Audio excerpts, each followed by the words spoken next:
se relève ce fameux soir où les gens s'amusent et se déguisent, les âmes finissent morcelées, scellées lorsque l'enfance se brise. Horreur, mystère, un vent glacial fait trembler jusqu'en Antarctique. Légende urbaine, creepypasta, c'est l'heure du récit fantastique.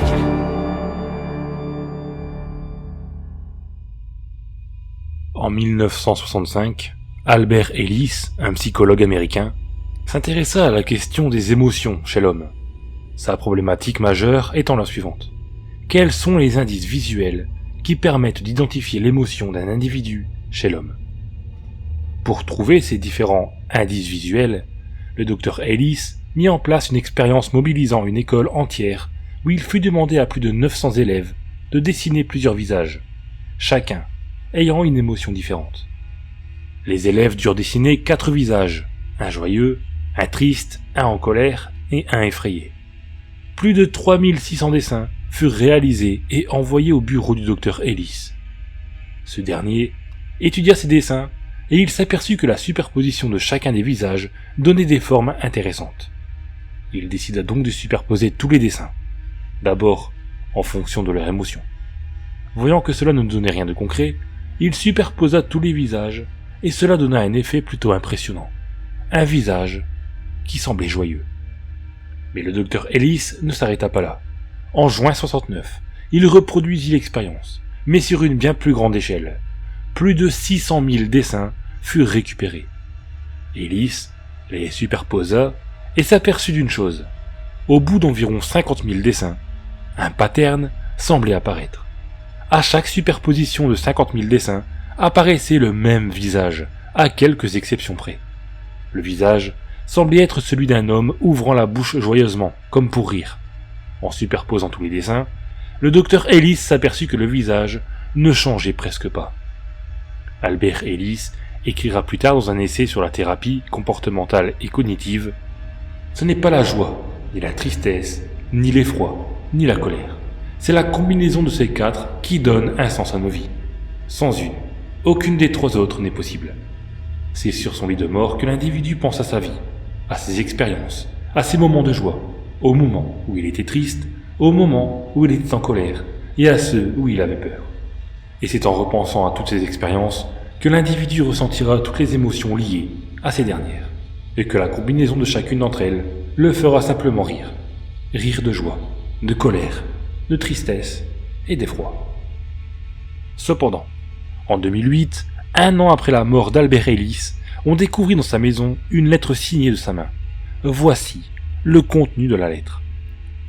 Cela fait maintenant presque 40 ans que je vis avec cette image monstrueuse en tête. Je la vois partout.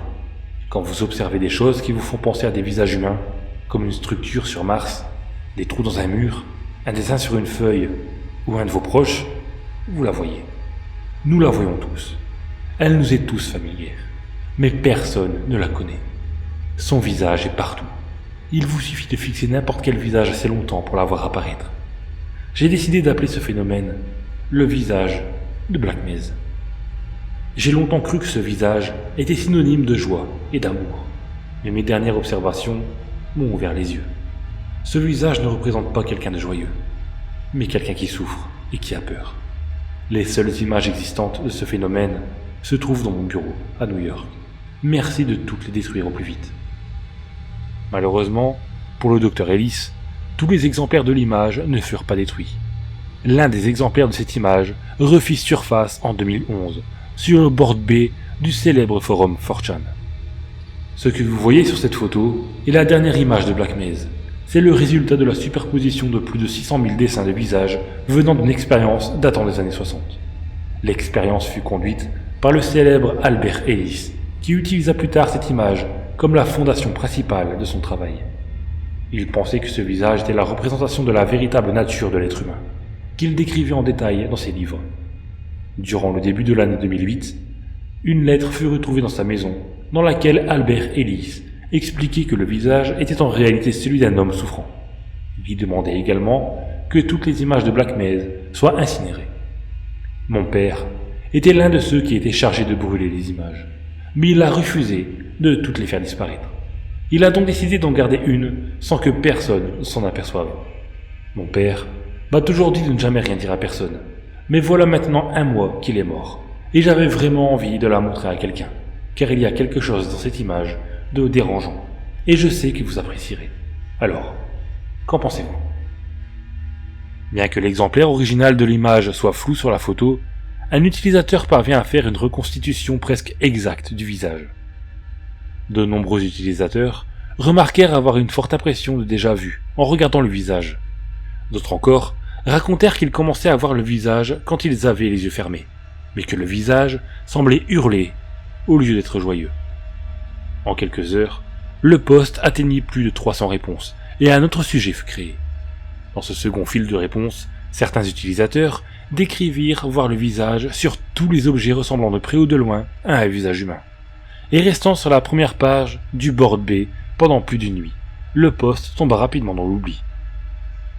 Aujourd'hui, l'image circule sur les sites du creepypasta et dans certaines régions du deep web, bien que la majorité des personnes la postant ne connaissent pas son origine. Il n'a jamais été recensé dans l'histoire écrite un nom comme Black Maze. L'origine de ce nom reste inconnue, et sa nature exotique ne fait qu'ajouter une touche de mystère à ce phénomène. Cependant, certaines personnes disent que pour voir la véritable nature de l'homme, il suffirait de fixer quelques minutes sans cligner des yeux le centre du visage de Black Maze pour qu'elle nous apparaisse. À vous de voir.